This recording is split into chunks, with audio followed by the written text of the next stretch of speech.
জীবন মানে কি গরু ছাগলের মতো বাইসা থাকা? আপনার কি মনে হয় জীবন মানে কি ওই রকম মদের আসরে গিয়ে আড্ডাবাজি করে সময় কাটিয়ে দেয়া?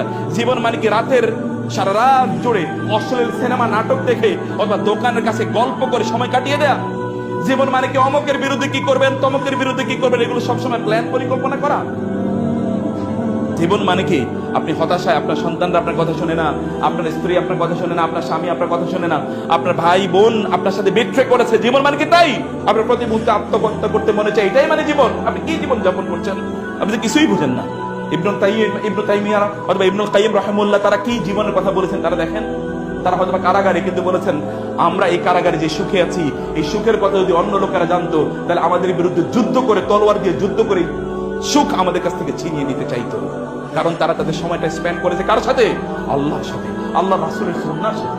তারা যখন সুন্নাহ পালন করেছে, তারা যখন কিতাব পালন করেছে, তখন আল্লাহ সুবহানাহু ওয়া তাআলা তাদের অন্তরের উপর সাকিনা নাজিল করেছেন। ওয়া আনজালা আলাইকুমুস সাকিনা, আল্লাহ তাআলা তোমাদের উপর সাকিনা নাজিল করেন, প্রশান্তি নাজিল করেন। তখন আপনি অন্যরকম অনুভূতি আপনার তৈরি হয়, অন্যরকম ভালোবাসা তৈরি হয়। আপনার সময় তখন এত অসাধারণ ভাবে কাটে, এত উৎফুল্ল অবস্থায় থাকেন, এত প্রফুল্ল অবস্থায় থাকেন, এত প্রশান্তিতে থাকেন, এত সুখে থাকেন।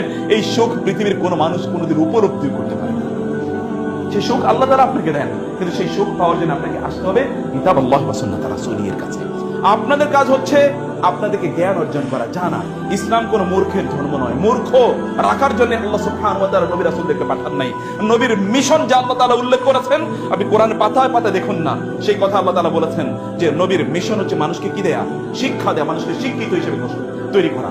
রাসূলুল্লাহ সাল্লাল্লাহু আলাইহি ওয়াসাল্লাম যে জনপদের কাছে এসেছেন, এই জনপদের লোকেরা লিখতেও জানতো না, পড়তেও জানতো না।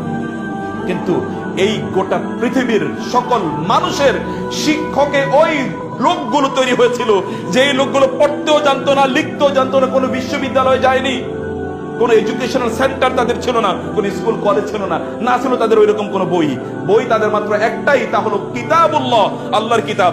আর এই বইটা কিভাবে তাদের জীবনে অ্যাপ্লিকেশন করবে, ওই অ্যাপ্লিকেশনটা আল্লাহর রাসূল কেবল দেখিয়ে দিয়েছেন, যেটাকে আপনারা বলেন সুন্নাহ। এই দুইটাই তাদের কাছে একমাত্র কিতাব। এই কিতাব দিয়ে তারা হাজার বছর জুড়ে গোটা পৃথিবীর মানুষকে তারা শিক্ষিত করে গড়ে তুলেছিল। মাত্র এই কিতাব, এটাই তাদের কাছে আছে, এটা তো আপনার কাছেও আছে।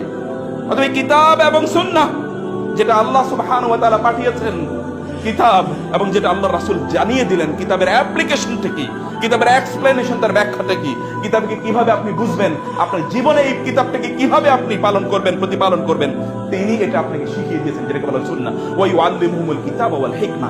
আল কিতাব মানে হচ্ছে কিতাবুল্লাহ, আল হিকমা মানে হচ্ছে সুন্নাতু রাসূলিল্লাহ, আল্লাহর কিতাব এবং রাসূলের সুন্নাহ। এই দুটোই তুমি আঁকড়ে ধরো, আদু আলাইহা বিন নামাজ, এই দুটোকে আঁকড়ে ধরো। তোমরা যদি দুটোকে আঁকড়ে ধরো